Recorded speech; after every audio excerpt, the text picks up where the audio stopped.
சிவபெருமானே சுக்கிரனின் அவதாரமாக கருதப்படும் ஒரு கோவிலைப் பற்றி நீங்கள் எப்போதாவது கேள்விப்பட்டிருக்கிறீர்களா?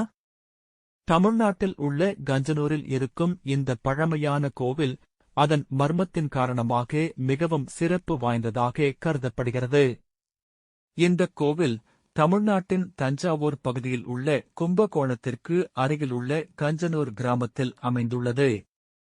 இது அக்னீஸ்வரர் கோவில் என்று அழைக்கப்படுகிறது மற்றும் தென்னிந்தியாவின் புகழ்பெற்ற நவகிரக கோவில்களில் சுக்கிரனின் இருப்பிடமாக கருதப்படுகிறது. இங்கு சிவபெருமான் சுக்கிராச்சாரியருக்கு காட்சியளித்ததாக கூறப்படுகிறது.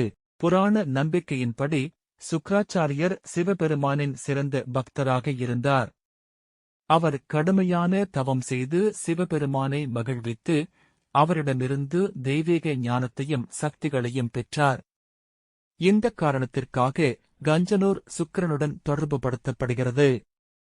இருப்பினும் இந்த கோவிலைப் பற்றிய மிகவும் மர்மமான விஷயம் என்னவென்றால், இங்கு சுக்கிரனுக்கு பெரிய தனித்த பிரதான சிலை எதுவும் இல்லை.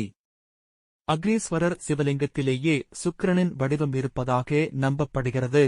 ஜோதிட சாஸ்திரத்தில் சுக்கிரன் காதல், திருமணம், அழகு, கலை, பொருள் வசதிகள், செல்வம் மற்றும் செழிப்பு ஆகியவற்றின் காரணியாக கருதப்படுகிறது.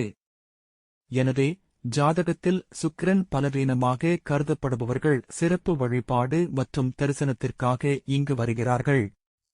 இக்கோயிலின் மற்றொரு சிறப்பு அம்சம் அதன் பழமையான கட்டிடக்கலை ஆகும். இங்கு ஒரு பிரம்மாண்டமான தென்னிந்திய பாணி கோபுரம், கல் சிற்பங்கள் மற்றும் பண்டைய மத மரபுகளின் சாயல்களை காணலாம். இப்போது கேள்வி எழுகிறது, இங்கு எப்படி வருவது? நீங்கள் இந்தியாவின் எந்த பகுதியிலிருந்து வந்தாலும் முதலில் கும்பகோணத்தை அடைவதே எளிதான வழியாகும். கும்பகோணம் ரயில் நிலையம் மற்றும் அருகிலுள்ள முக்கிய நகரங்களிலிருந்து கஞ்சனூரை சாலை மார்க்கமாக எளிதில் அடையலாம். கும்பகோணத்திலிருந்து கஞ்சனூருக்கான தூரம் சுமார் 18 முதல் 20 கிலோமீட்டர் வரை இருக்கும் என மதிப்பிடப்பட்டுள்ளது. நீங்கள் சென்னை அல்லது பெங்களூரு போன்ற முக்கிய நகரங்களிலிருந்து வந்தால் ரயில் அல்லது பேருந்து மூலம் கும்பகோணத்தை அடைந்து அங்கிருந்து உள்ளூர் வாடகை கார் அல்லது பேருந்து மூலம் கஞ்சனூருக்கு பயணிக்கலாம்.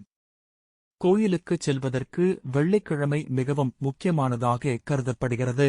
சுக்கிர பகவானின் ஆசீர்வாதங்கள் ஒருவரின் வாழ்வில் காதல், திருமண மகிழ்ச்சி, செல்வம், கலை மற்றும் செழிப்பு தொடர்பான நல்ல பலன்களை தரும் என்று மத நம்பிக்கை கூறுகிறது. இருப்பினும் இந்த நம்பிக்கைகளை